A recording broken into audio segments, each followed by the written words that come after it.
আল্লাহ আজ্জা জাল্লা এই শরীরকে সুন্দর করে সৃষ্টি করেছেন। প্রকৃতপক্ষে একজন পুরুষের কাছে সবচেয়ে আকর্ষণীয় বিষয় হলো একজন নারী। আল্লাহ আজ্জা জাল্লা এই শরীরকে সুন্দর করে সৃষ্টি করেছেন। যুইয়িনা লিন্নাসি হুব্বুশ শাহাওয়াতি মিনান নিসা, মানুষের কাছে সবচেয়ে বেশি সুশোভিত করা হয়েছে নারী। এটি খুবই প্রভাব বিস্তারকারী শক্তি। এটি এতই শক্তিশালী যে কোরআনে গাছটির জন্য যে ভাষা ব্যবহার করা হয়েছে সেই একই ভাষা ব্যভিচারের জন্য ব্যবহার করা হয়েছে।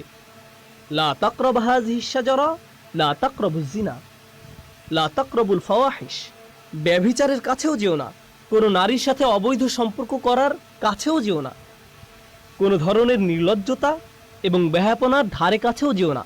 অতএব এটি খুবই ভয়ঙ্কর। আর এটা এমন কিছু ঠিক গাছের নিকটবর্তী হওয়ার মতো, কাছে গেলেই এটা আপনাকে টেনে ধরবে। ভেবেছিলেন এটা তো শুধু দৃষ্টি বিনিময়, তাকে দেখে পছন্দ হয়ে গিয়েছিল, এরপর আবার তাকালেন, সে মুচকি হাসি দিল, আপনিও হাসলেন। এখান থেকে ধীরে ধীরে একটা